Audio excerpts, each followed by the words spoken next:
Differential equations 4.4, day 1, I should say, our second part of our video. We left off with example 2. You can see we assumed we had a combination of sine and cosine, that y was equal to a sine of 2x plus b cosine of 2x. And as we took our first and second derivatives, we are now prepared to go back to our original problem and substitute all of this in. So with y double prime, we'll get negative 4a sine of 2x minus 4b cosine of 2x. Now I'll say minus, well, now we're going to need our first derivative. That's 2a cosine of 2x minus 2b sine of 2x. Now I'm going to say minus 2, and our original y was a sine of 2x plus b cosine of 2x. Now the right-hand side, I'm going to write a little bit differently, and I'll get to that in a moment. For right now, I'll recopy it, but I'm going to write it down a little bit differently in a moment. I'm going to do some cleaning up on this left-hand side. We've got negative 4a sine of 2x. Here's a minus 4b cosine of 2x. I'm going to distribute this negative to both. We'll have a minus 2a cosine of 2x plus a 2b sine of 2x. Then distributing a negative 2 to both, we'll have a negative 2a sine of 2x and a minus 2b cosine of 2x. What I'm about to do on the right-hand side is to write this as a 1 sine of 2x plus 0 cosine of 2x. You see, I'd like to see a sine and a cosine on both the right-hand and the left-hand sides. But as we look at this left-hand side, no doubt this is very extensive.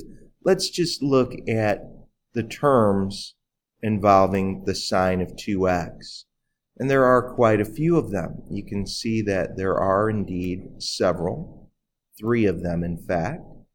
And imagine that I factored a sine of 2x out from them.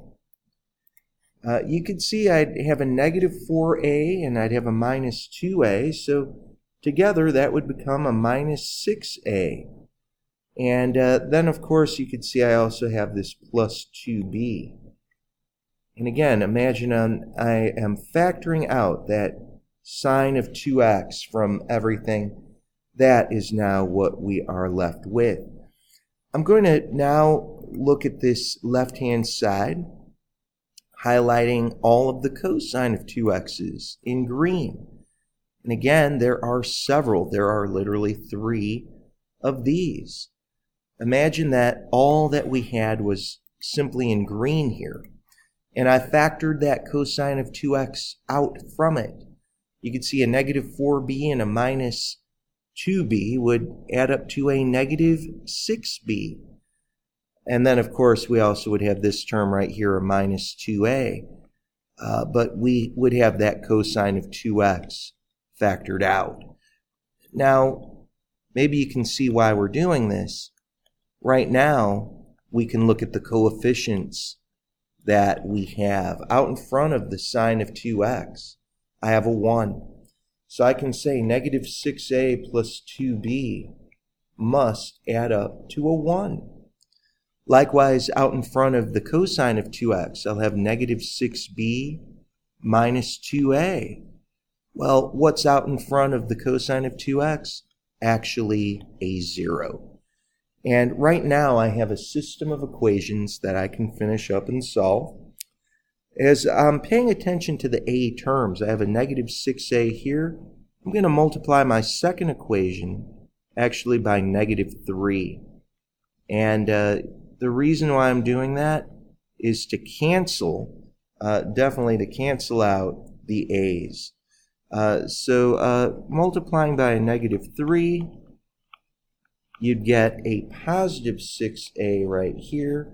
-3 times -6 is a positive 18. And -3 times 0 is a 0. You can see my a's are going to cancel out. -6a and 6a are gone. I'll have 20b is equal to 1, leading us to b to be equal to 1/20th.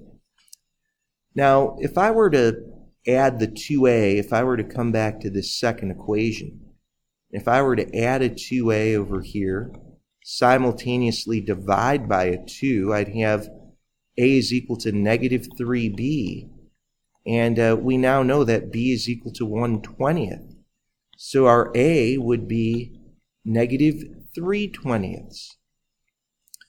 Well, what have we just done? Well, as we come back over here, we could see that really we had y, we were assuming that y would equal an a sine of 2x. So we'd have this a sine of 2x plus b cosine of 2x. Well, we now know what a is. You can see a was your -3/20. And we found b to equal positive 1/20. So this is, in fact, our particular solution. But if we were to combine both of these, and I'll write it down below over here, the general form would be the homogeneous solution. C1e to the 2x plus C2e to the -1x, or just -x. But now we're going to add to that our particular solution. And it only takes a moment to jot that down. And there you have it. This answer is, in fact, the most general form. By the way, if you guess something that's already a part of the homogeneous solution, you can see right here, use a factor of x on it.